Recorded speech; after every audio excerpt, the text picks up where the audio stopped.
So again, I want to thank everybody for inviting us to do this presentation. And today's presentation is going to be an introduction to the Human Resources Department at the Research Foundation. And this is going to be an overview of the various departments that all of you interact with during your grant activity. And in addition to that, we're going to have the various coordinators and administrators be introducing themselves later on in this presentation to answer any questions that you may have. And if there's any detailed, real deep depth training that you need, one of the advantages, and we'll be showing that today, is that we do have on our RF website a training section that has about 16 to 17 training and videos, along with various training manuals that go greater in depth on each of the topics that we'll be discussing today. And we'll show you how to get there. So I'd like to introduce right now Crawford Grell, who needs no introduction. I wish. Crawford, why don't you Sure. introduce yourself and Absolutely. take us through what we're going to be discussing today. Well, I'm happy to be here. Good afternoon, everyone. A couple of minutes late again, I wanted to apologize as with technology, but I'm very happy to be here. A lot of you on the call I know. Candice and Alan, thanks for putting this together. You know, I really appreciate it in terms of the work that we've done. So my name is Crawford Grell. As Sean said, I am in the Department of Human Resources at the Research Foundation. Primarily, I work with just recruitment, onboarding, you know, anything doing international students and so forth. So I will be running the presentation today, but we have a team, and I would, if you could, if you have any questions, if you could wait to the end, we have a Q&A. It's just a better opportunity to just distill all the questions that you may have after the presentation. So we're here just to go over the introduction of human resources again, and the purpose of our meeting is twofold, and obviously that is to introduce the Department of Human Resources and understand just the roles and responsibilities of the team, and also to understand the procedures and the policies of the Research Foundation. And our goal today is just the understanding of the department overall, with all the people that are here with me. And the learning objectives are threefold. One is to understand the roles and responsibilities of the division within human resources. Two is to understand who to contact regarding human resources issues. And three, it's to understand the process itself in the Human Resources Department. And the gender, again, is just the team, the Human Resources team. So let's just begin. So the Department of Human Resources is under the Chief Operating Officer, who is Jerry Steele at the Research Foundation. And we are responsible for the development, implementation, and compliance of policies, practices, government regulations, and employment law. Our mission in human resources is to serve as a source of information and expertise that provides quality customer service for employees, principal investigators, and the grants officers in the field. Within the Department of Human Resources, and that's just one of the first one here, is the Division of Corporate Benefits and Administration. And it is responsible for the administration of benefits for all RFCUNY field employees. The team manages employees' enrollment and participation in the RF's wide-ranging benefits offerings to include medical plans, pension and retirement, flexible spending plans, life insurance, long-term disability insurance, and the Research Foundation Education Assistance Program, or as we commonly call it, the REAP program. Then we have the Division of Employment Services, and we administer and provide support and guidance for all HR and payroll services for RF field employees. And again, they're principal investigators, grants officers on onboarding new employees, administering leave of absences, compliance and risk assessment, and conducted training and orientation for employees, principal investigators, and also grants officers. From there, we have our payroll department, more professional as a division of payroll administration, and the payroll department manages delivery of payroll services and time and leave administration for approximately 6,000 employees at any given time actively on our payroll on a bi-weekly basis. And in any given year, our last count was an average of 10,500 employees yearly. And of course, the numbers fluctuate because, as you know, we have a lot of part-time employees that go through our system.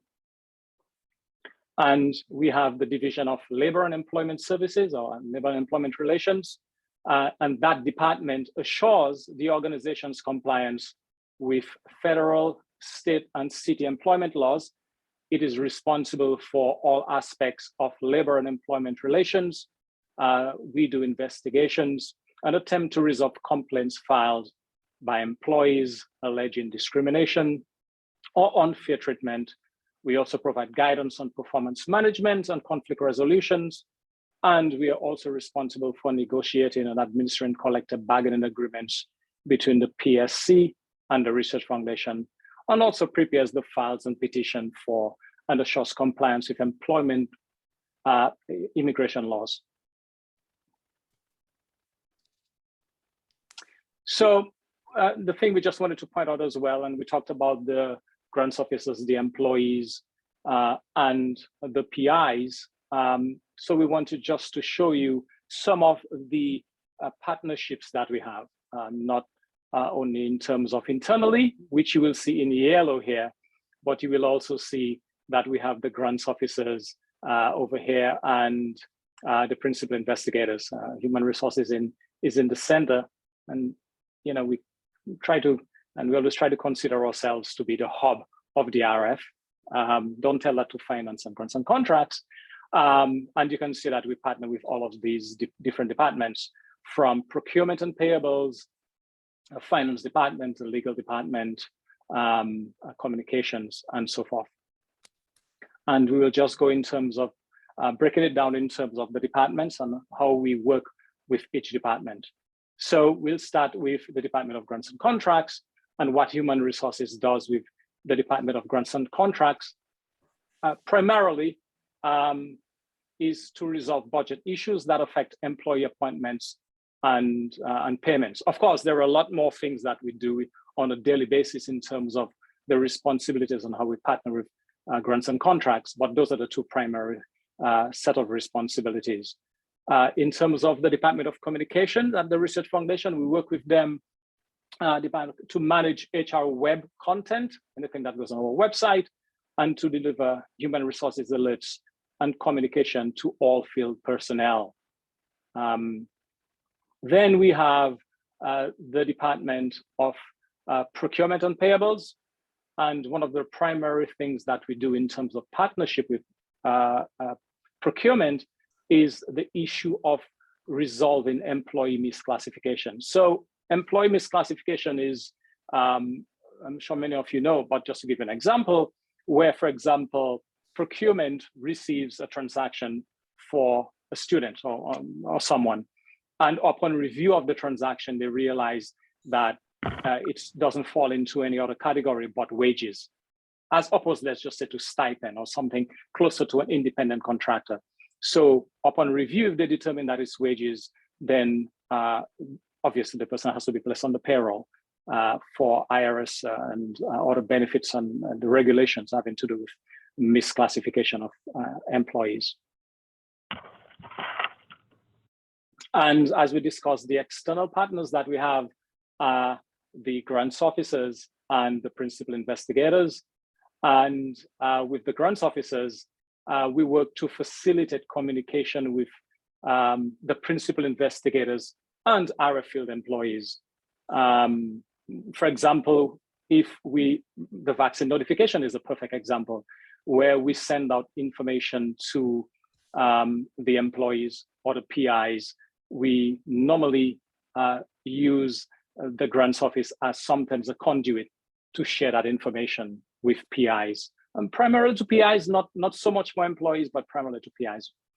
We develop and enhance hiring systems. An example of that would be our onboarding system that we just built not too long ago. Provide training and developments to principal investigators and other field administrators. And of course, we develop best practices for problem solving and conflict resolution with the GOs. And the Department of Human Resources also work with principal investigators to resolve just day-to-day management of the employees, including but not limited to recruitment, onboarding, labor relations, payroll. We have performance management, and obviously we have time and leave administration as well. So I just wanted to just go over just an overview of the onboarding system. So it's not really an in-depth training, just wanted to give you an overview of the onboarding process, I should say, and just where it begins. So this is not exactly the yellow brick road, but let's pretend it's the yellow brick road. It looks a little bit like the yellow brick road, but so when you hire somebody, or you're about to hire somebody, obviously, one of the things that you do, you post the position on the Research Foundation PVN system as one of the first steps. Secondly, you recruit the person, the PI or the admin or the hiring manager who works for the PI, recruits the person. You make a job offer and it's accepted by the employee. Then you go in and you do the onboarding paperwork and the I-9 in the onboarding system, and that is submitted to the Research Foundation. The Human Resources Department reviews the onboarding paperwork, and then a welcome letter obviously goes back, is sent to the employee. Welcome to the Research Foundation. And that welcome letter gives the employee just basic information about the Research Foundation and the employment. And then here we see the EPF system is automatically created in the onboarding system. Now, talking about the EPAF, many of you may recall, prior to our onboarding system, the process was bifurcated, right? In the sense that you would submit a new hire packet, and then you would have to go into the EPF system to submit the appointment transaction for the employee. The onboarding system, when it was built, basically consolidated both of those things and created one transaction from two, where you do the onboarding and it automatically created the EPAF for the employee. So that was a huge. So one of the things, and we're talking about partnerships and external partnerships, that recommendation actually to create the EPF system from within the onboarding system was a recommendation that was made by a couple of PIs and grants officers. And if I recall, that was one of the PIs was from City College. Not that it's just City College on the call why I'm saying that, but it's the truth. It was one of the recommendations was made from one of the PIs. A great recommendation, by the way.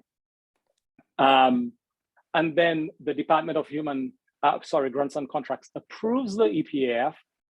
Once they approve the EPAFs, obviously, the employee would start working. And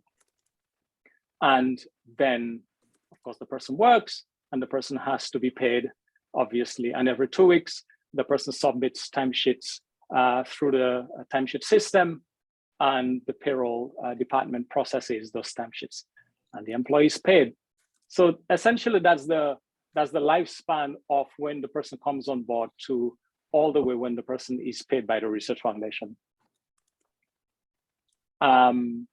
Just want to talk a little bit about I-9 and compliance. So before I get into the 4 bullet points on the screen, just wanted to mention something about compliance. One of the things that we encourage PIs and admins and hiring managers to do in the field is that once you determine and you have selected a person for a job, be mindful of the I-9 because there are compliance issues. So once you hire the person, it's okay to go ahead and, begin the I-9 process. I know some of the schools actually do that already. And the reason for that is obviously it falls under federal government, and federal regulations govern the I-9. And we have to avoid penalties and discrimination that normally comes from complaints from employees. And then we create a consistent I-9 process for all employees. We minimize the compliance issues that come from just doing it timely. So I just wanted, again, to mention 2 points. If you could do it timely, if you could do it consistently for all employees, that would avoid any issue of compliance that we could encounter in the future. So the I-9 format basically applies to all hires. And there are 3 main sections to the form. There is section 1 that must be completed by the employee. It's before or on the first date of hire. Section 2 must be completed by the employer, PI, admin, or hiring manager, whomever has been selected to do the I-9 by the 4th day of employment. 4th day of employment meaning from the first day the employee started work, essentially, 4 days from that day. And that section 3 should be left blank for new hires, and you only complete section 3 under one of these circumstances. And that is when you're re-verifying a current employee, when you are, when you are re-verifying a rehire, and when you are updating a rehire. And we could go a little bit more on that if I guess at the end, if you had any questions about it, we could explain that a little bit more. One of the things that is important when we talked about compliance previously is the justification letter that the government gives us. I call it somewhat of an out, but it's not really an out, really. So the government says, and the government monitors these things. And primarily since they started doing e-verify, and we are e-verify employer, and it's all electronic. So what they say is, if you do something that is not compliant on the I-9, let's just say you hire somebody that has been working, and you did not complete the I-9 in the time frame you were supposed to, you have to write a justification letter explaining why. So this is the reason why. You write the justification letter. And when you write it, you have to keep in mind the following. You have to be brief and specific, explain why the situation occurred and why they continue to work. For example, the employee, if let's just say you did it late. And for example, if the employee ceased working, you need to mention that as part of the justification letter. You have to show any effort to resolve the issue. Again, a perfect example, let's just say the person started working and section 1 wasn't done. The I-9 just wasn't done in the necessary time frame, whether it's section 1 or section 2. You have to briefly explain how the situation could be prevented, because they want to see that, okay, you made a mistake, you're not in compliance, but what actions would you take so that this doesn't occur in the future? What I say is try not to get to the situation where you're not compliant, whereas we have to write these letters because the letters really, they don't prevent you from getting audited and being fined by DHS or USCIS. And then the other part of the I-9 is the rehire I-9s. When you're rehiring an employee, you have to call your personnel coordinator because you have to verify the status of the employee's I-9 on file to determine which type of I-9 the person has to complete. And there are 3 possible types. And again, as we go along. We could be more specific at the end and go back. We have a couple of people from the personnel team who could go in depth in terms of specific examples. So one be a of better the place when we move on, I hope. It's been a lot of work, but I'm sorry, if you have not muted your microphone, Yeah. could you please mute your Yeah. microphone, please? yeah. I do have to tell you something though. I need to reschedule our meeting on Tuesday. I'm sorry, can we, I'm just wondering if you can mute. I muted her. Okay, thank you, Alan. So one obviously is the new I-9 plus E-Verify. When the I-9 on file has expired or the employee has never been E-Verified, right? That's the first bullet. Re-verification of an I-9 is when the I-9 is valid, but the employment authorization document has expired, meaning when the person first started working, obviously you do an I-9, but what allows the person to work in the United States, that has expired, do a re-verification. And the third one is when you update in an I-9, meaning when the I-9 is valid and the employment authorization document has not expired. And again, as I said, we could, at the end, if you have any specific questions on any one of those three areas, we could go ahead and give you more details in terms of that. The other part of the onboarding is obviously New York State wage title designator, where the employee has to complete the PI, hiring manager and admin obviously has to complete.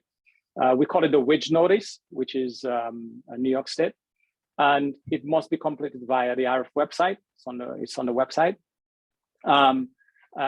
Authorized representative must sign and date on or before the employee's first day of work, and the employee must sign and date before obviously the first day of work as well. There's another important document in the onboarding process. In the onboarding, we call it the packet. We are so used to call it the packet because I guess I'm old fashioned, but it's the e-onboarding. When it's completed at the very end of the onboarding packet, the research function provides its policies and rights to the employee. And what the employee does, the employee goes and looks at them and checks that they have reviewed these policies of the research foundation. So these are just some of the policies that we have online that the employee goes through in terms of policies and rights. And it's important because the employee knows the availability if they have issues, if they have concerns about certain things, which policies may be applicable. I think that's the importance of it overall.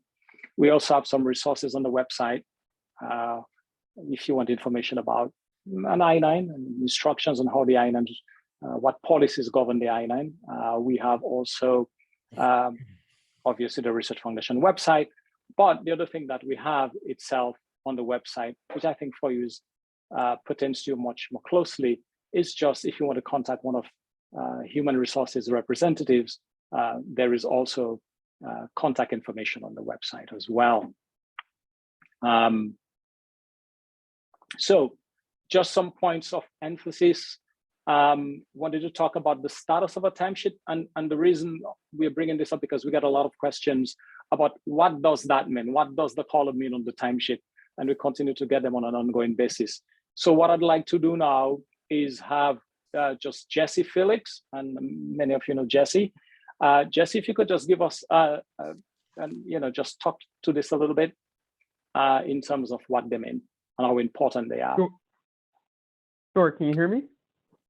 Yes, we can hear you clearly, Jesse. Excellent. All right.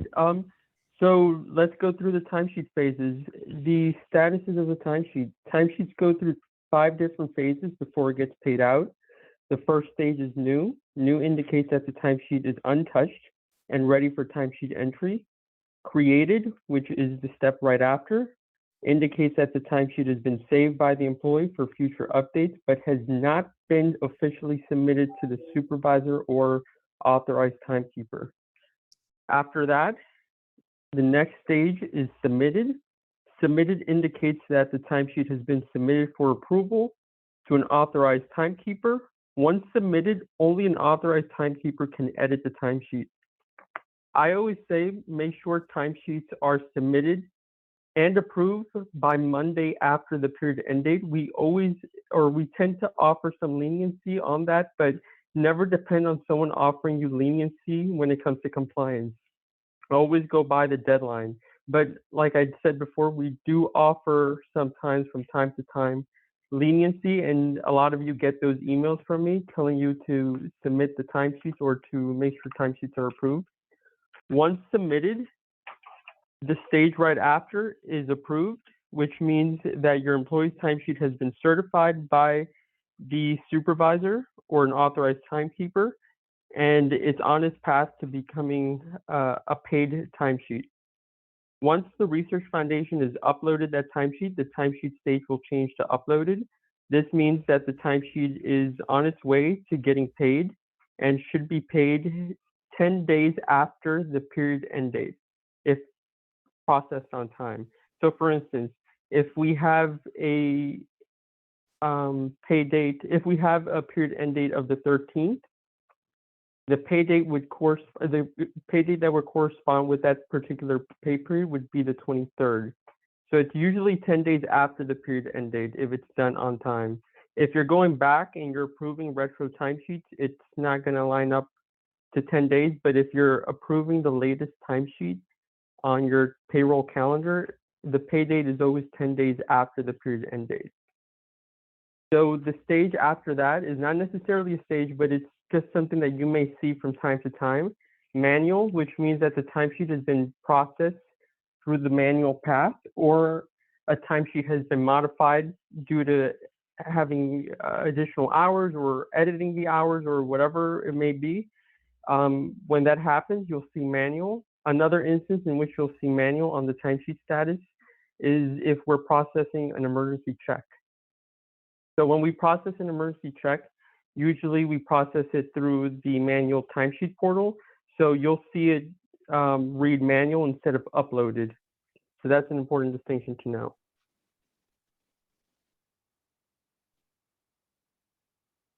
Thank you, Jesse. No problem.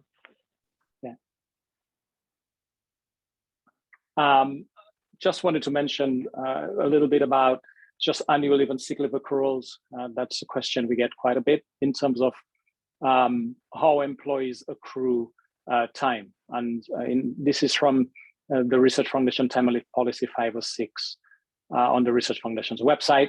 And it basically gives you a breakdown of where it starts with years of service, all the way from 0 to 3 to 8+ years of service. And these are just the formulas that we use in terms of how employees accrue. And there are some basic things here, obviously, that in terms of lapse of employment, lasting more than 120 days, which constitutes a break in service. And that's for the purposes of leaves accrual. And basically what that means is that if the person has a break in service of 120 days, the clock is reset. When the person were to come back, it goes back. So let's just say a person had been working for 8+ years, was accruing at the highest level here of 25 days a year, and the person had a break in service, it just resets the clock and go back to 0 to 3 years for the employee. That's all that means. So the other thing as well, just in terms of explanation that comes up often enough, is the employees and the eligibility for annual leave. And we have the four classifications here in terms of eligibility for annual leave and not eligible. And that would be on-call employees. And the definition for the on-call employees, we have the temporary employees, we have part-time instructors, and we have the graduate research assistants, or GRA, as is more commonly known. I could read the whole thing in terms of, but you could also find that on the Research Foundation's website. I'll read it for purposes. I'll not rush read, but read it enough than that.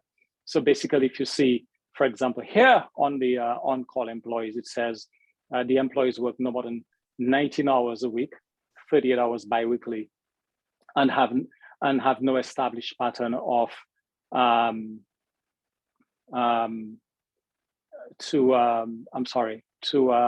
establish patterns of employment and regular continuation of employment. So if you have any questions at the end, we could actually go back and talk about the specific areas of the time on leave itself. I don't know if Sahar, who is on the call, who's in the time on leave division, wants to mention or talk to anything or any challenges that the type of questions that she normally gets in terms of the group here, the 4 categories that don't accrue annual leave. Sahar? Hello? Hi, Can you hear Sahar, me? we can hear you. Hi, good afternoon, everyone. Yes, so one thing that I would like to draw everybody's attention to is the part-time instructors. So part-time instructors is somebody that works less than 70 hours per pay period, and they have specific payroll title, which is grant-sponsored instructor and grant-sponsored teacher. So to distinguish from other payroll titles that we have, these 2 titles, anybody with these 2 titles do not accrue annual leave. And if there is somebody that has a title of grant-sponsored instructor aide, please note that they are eligible for annual leave accruals. So that's one thing to just distinguish. But other than that, I think you've covered that on-call employees, temporary employees, and GRAs. These are 3 different classifications that do not accrue annual leave, but do accrue sick time at the same rate as everybody else. Okay. Thanks, Sahar. So, and most of them are self-explanatory again. And if you have any questions at the end, we could definitely, you know, I guess do a deeper dive in terms of explaining those 4 categories.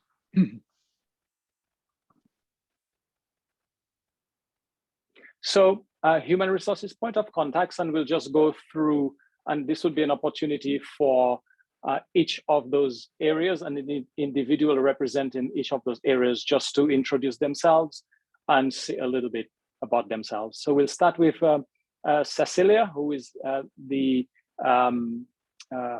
campus benefits supervisor in the benefits area. Cecilia? Yes, hi, good afternoon. Yes, handle the benefits for the full-time, part-time A employees. So any employee that may have any questions in regards to benefits, they can be directed to me. I will always send them the benefits information when they become eligible.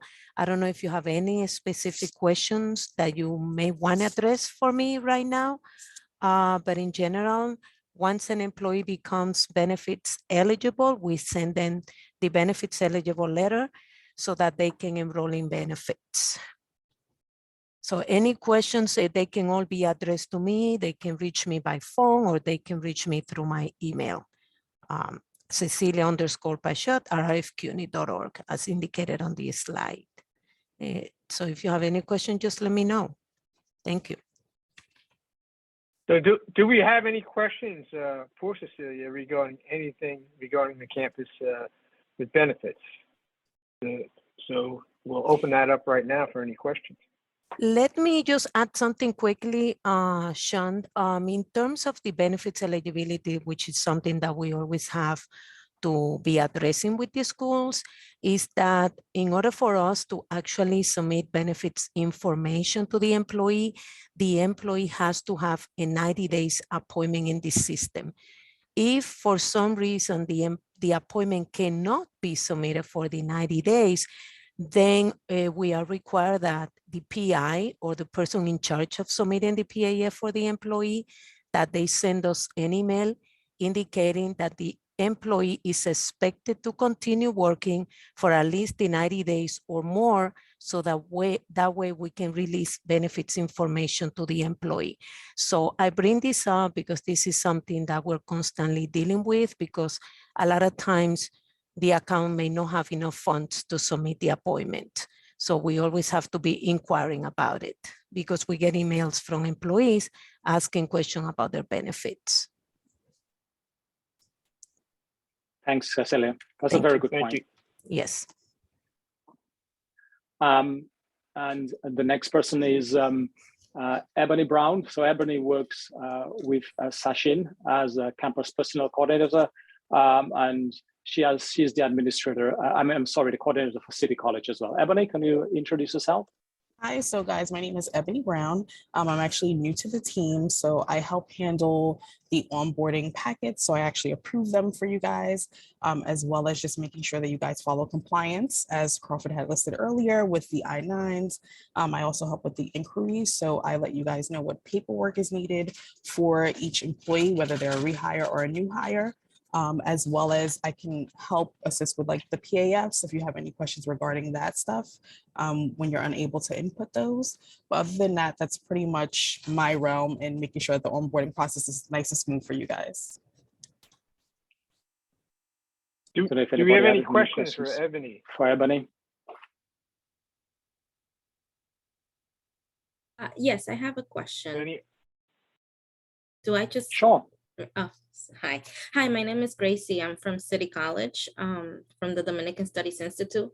So if I am bringing somebody in, I email you about the I-9, or is this someone else? Yes, so you would email me, Gracie, hi, how are you? Hi. You would actually email me and just give me the employee's first and last name, and then as well as let me know when their start date is going to be, and then that way I can look them up to see if they're a new hire or a rehire, and then I'll instruct you on what paperwork will be needed for this employee. So I'll let you know, like, if they're a new hire, please, Gracie, provide us with the e-onboarding packet, as well as a new hire, like a new I-9 and E-Verify.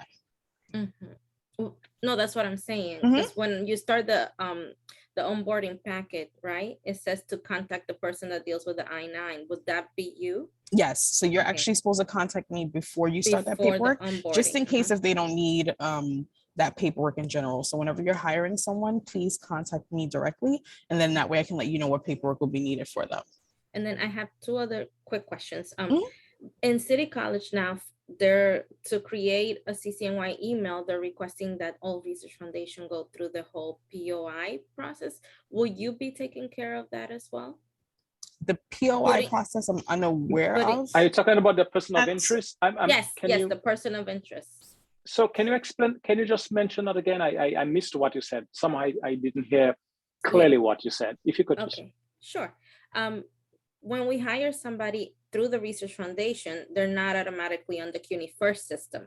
And in order for them to have a CCNY email, they need to be put into the CUNY First system as a person of interest. That's the POI form that I was referring to. Now, I wanted to know if Ebony will be the person that I send that information to as well. You could send it to her. And now a lot of the schools don't go for that, you know, at the end, sometimes they can give us a list. Now, we were not sure if that was May I interrupt? I'm so sorry, may I interrupt? Gracie, you can, the POIs are handled through the grants office. Okay. So send it to, like what I did with the last one, right? Yes. I send it to the grants email. GSBHR, and we will coordinate with the City College HR office to get that set up for you. Okay, I just wanted to clarify that. And then I'm glad you're doing that, Candace. Sorry, I'm so sorry. Just if I can so Candace, thank you for doing it, because we have had a couple of schools where we have received those forms, and then we had to recirculate it back to the HR office or somebody who works for CUNY First. So yes, all the schools somehow a little bit different. So thanks for coordinating that. No problem. Thank you. And then my last question is, we usually end our fiscal year and we have to terminate all the contracts on June and then renew them on July 1st through the PAF system, right? And I had a question about, you said that some employees might need like an I-9 verification. If that happens, they would notify the PI, right? If we do it through the EPAF system, So usually if you're talking about, so usually if an employee is needs a re-verification I-9, this actually happens if, for example, if I was an employee and my EAD card expired and I got a new one. So in that case, you would then do a re-verification I-9. Whenever a re-verification I-9 or any other type of I-9 is needed, you'll get that instruction from us, from me. Okay, that's what I wanted to clarify. Okay, thank you so much. You're welcome. Anything else? Any other questions for Ebony? Ebony, this is Mary Wright. By the way, thank you so much for helping with that one person we had on split accounts. You're welcome, Mary. That was very confusing. But I've always been using, well, ever since the email was established, the GSPHR. Is that a good place to send everything that we need? Okay, because I assumed you were just sorting it out from that email. So, sorry, I'll jump in. Ebony is not on the GSPHR Oh, email. she's not? But we coordinate with, we work closely with Ebony, so we do a lot of, we also do the I-9s through the grants office. And we reach out to Ebony to determine whether or not someone, what type of I-9 verification someone may need, whether they need I-9 at all. So yes, continue to email GSPHR and we'll help field the requests. Okay. I know this is an old question I had a long time ago when you established the whole onboarding system. Is there any way that the I-9 could be integrated with that? So, that is one of the things that you're right, Mary. And I recall actually you brought that up, and a couple of people brought that up as well. That's one of the things that is on our list. COVID came along, and then everything, the priority list that we have in terms of projects at the Research Foundation, obviously just took, we put it on the back burner. But this is something that we have thought of, and we're thinking how best to get that done going forward, and it has been in discussion. Yes, so it's not lost. I can't tell you a definite now, but this is something that we've definitely and will resurrect as we come out of COVID and the priorities and the projects begin to take forefront in terms of human resources, for sure. Okay. Because it would facilitate things and make things easier. Right. Yeah. Okay, thank you. You're welcome. Any other questions for us in terms of Ebony? How I can address as well in this area? No? Okay. Thank you, Ebony. You're welcome. Nice meeting you guys. We have with us in Labor and Employment Relations, we have Mohammed Elian. Mo, could you say something and introduce yourself? Hi, good afternoon, everyone. My name is Mohammed Elian. I'm the Senior Labor and Employment Relations Manager at the Research Foundation. I guess what I can give you in terms of a recommendation, our division does cover a lot, but primarily if you have a Research Foundation employee that you are having performance issues with, for an example, and you need to discuss our progressive discipline model and how to address these performance issues, please feel free to contact me. And we strongly recommend that you contact our division, which essentially is myself and my colleague, Carol Rosenfeld, who you can see on the slide here. Contact us first before making any decisions as it relates to discipline or termination of a Research Foundation employee. We should be involved in that process. So primarily our role is to address any complaints that come through our doors from Research Foundation field employees. And we're also available to our PIs and our managers if they need any advice in the course of supervising a Research Foundation employee. So please feel free to reach out if you have any questions. Again, my phone number and my email are on the screen. and we'd be happy to assist you. Does anyone have any questions just for Mo? Mohammed, but I call him Mo, I'm sorry. That's okay. Any questions for Mo? Okay, so we'll move on. Before I move on, I don't know well, I guess I'll do it at the end. You met Jesse already. Jesse, did you have anything else? Just to, I guess, reintroduce yourself. In the beginning, you just talked about part of the process itself. Anything to say you have to add, Jesse? Yes. So I believe most, if not all of you, know me already. You guys must have received an email from me during my time at the Research Foundation. So I am the campus payroll coordinator. I am your point of contact for all things payroll. So if you have any questions regarding payroll, feel free to reach out. I'm available by phone and by email. As you can see, my phone number is 212-417-8642. And my email address is Jesse, JESSE_Felix, FELIX at RFCUNY.org. If anyone has any questions, I'll be happy to answer.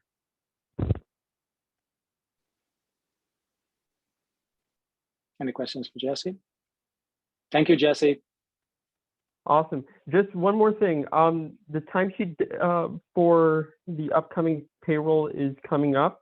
I believe the timesheet for 3/13 is coming up. So please make sure to have those timesheets submitted and approved by the 14th. Like I said, we do offer leniency, but do not depend on leniency because things do change. Deadlines change. Emergencies happen. Sometimes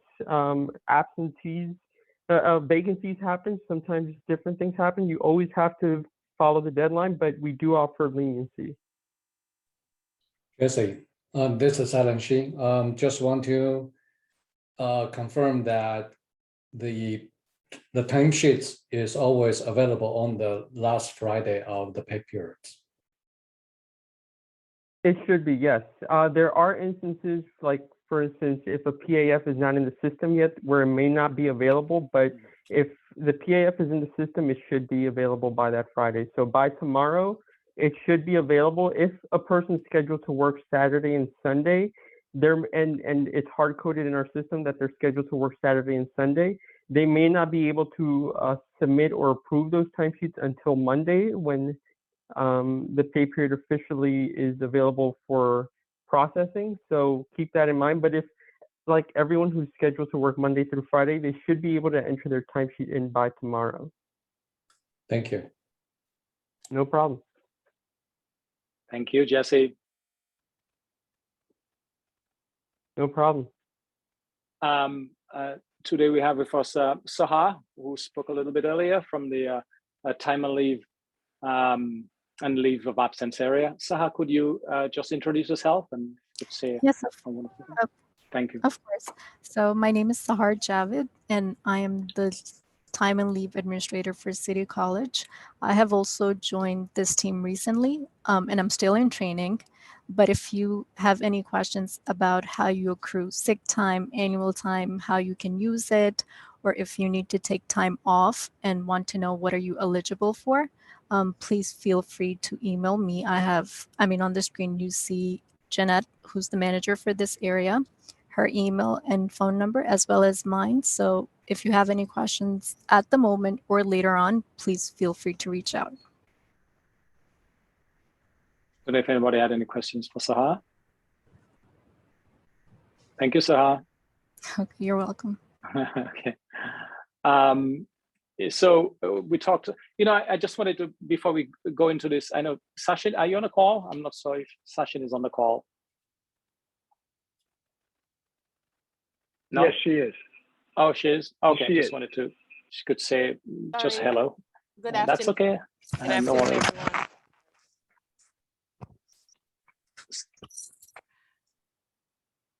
So this is just a session she works with.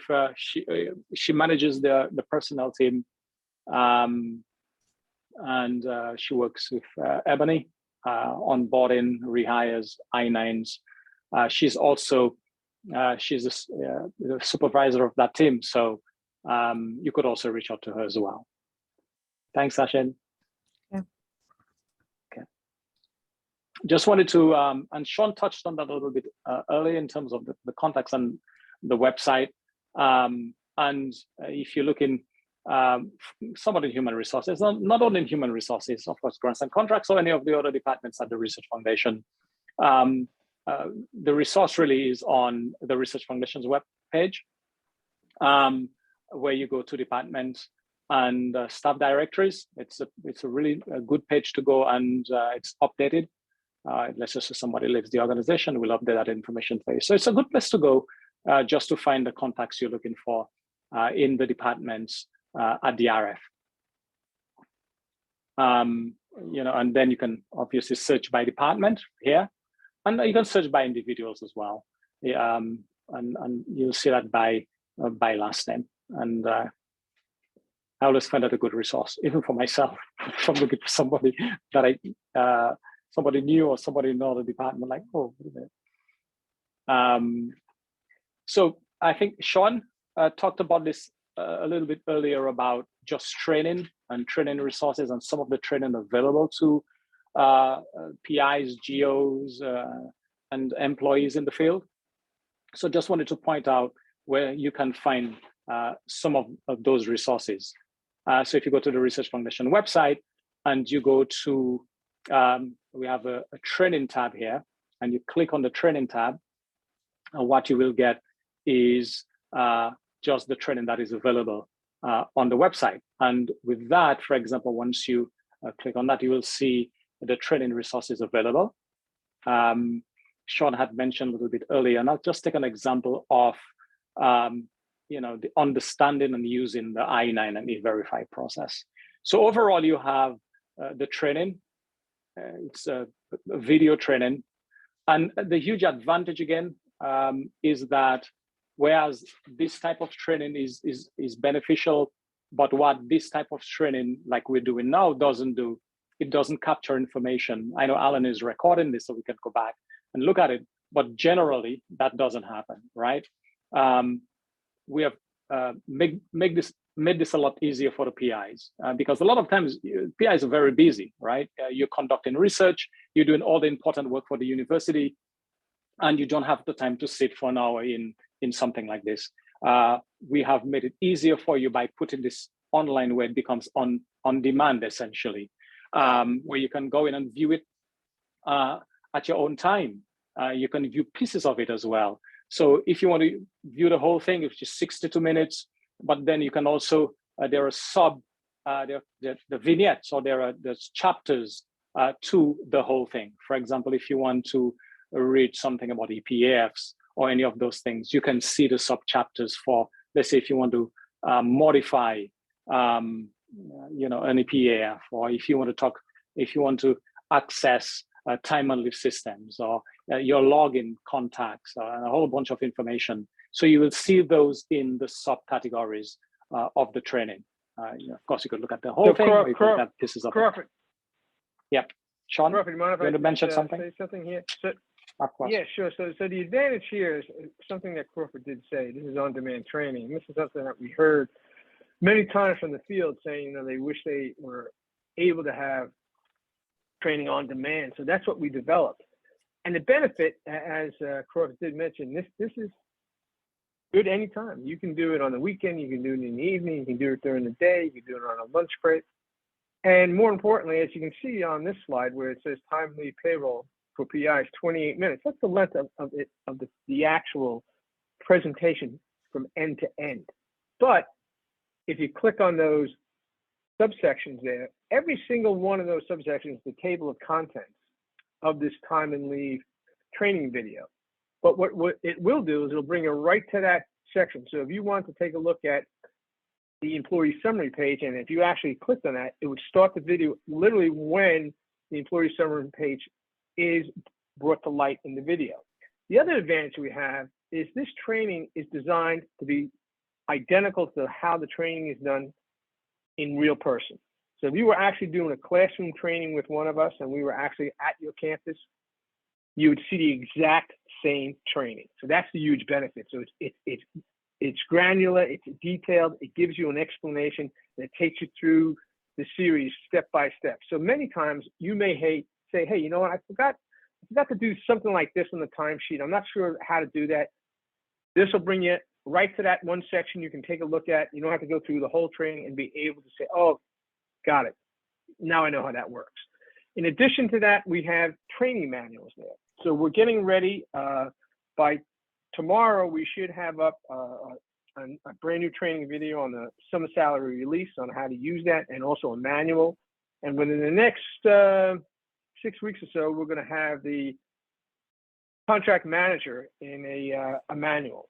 So that's going to be all set to go. We're waiting to do a training video and things like that on that because they're enhancing the overall contract management system. So we want to wait until all the new enhancements come in before we actually put that to work. Because if you take a look at his time and leave payroll for PIs, even though it's 28 minutes, I mean, it's a couple of hours worth of actual video shooting. And then for that 28 minutes, it takes a little over 100 hours of editing to make sure that there's no mistakes and it comes together. It's like building a little sitcom. So again, it's extremely useful. We've gotten tremendous feedback from the field on this. And what will happen many times when the folks call the HR department or the other departments, they'll be directed to go to the training here, actually take a look at it, do it, and then if they have questions, to follow back up with us because it's been that effective. And again, the feedback's been extremely positive that people look at these videos and they can actually go real time and do the actual system. So again, please use it. It's terrific. And if you have any ideas where you think you would like to see some additional training, just let me know, and we'll look into it and see what we can do for you. Go ahead, Crawford.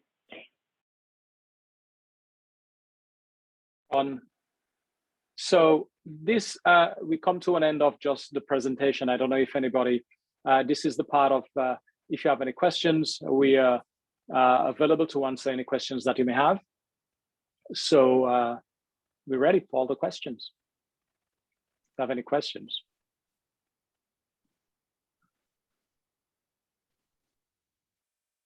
Sure. There's a question in the chat. There's a question in the chat on, thank you, on the offer letter for research associates that I'm trying to hire. Is there a sample or template of an offer letter that I can use somewhere? I'm not so certain if there is. Normally, the PI creates the offer letter. The RF doesn't have templates of offer letters. The PI normally, once they hire somebody, they give the person the offer letter because that involves obviously the title, start and end dates, and salary. But we could help you draft a letter. We could work with you to draft something. This is something that we've done in the past, but there is no template. I hope that answers. Yeah, thank you for the answer. If I can get help, who should I contact? Sure. So you can contact Sachin and myself. You just send an email. I'll give you my and I'll post it here in a minute. Just my contact information. That's Crawford _ I guess I could put this in the chat to everyone. Crawford _ Grell at rfcuny.org. Grell is, there we go. Thank you. Thanks, Sachin. So it's in the chat. Again, it's Crawford _ Grell, Grell at rfcuny.org, and we'll help you with that. Okay, thank you so much. I just didn't want to make a letter myself and kind of make a mistake or something, or provide wrong information or something. No, that's perfectly understandable. We understand. We'll help you with that. Thank you. So that's for everyone, folks. I mean, we're here to support you and give you some help.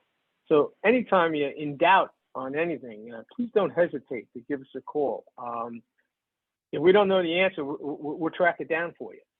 So please, we're here to support you, and don't be shy. If you have a question, you have a concern, pick up the phone, let us know. And we work hand in hand with Candace all the time, just like with the other grants offices within all the universities. So please, just reach out to us. We're more than happy to help you.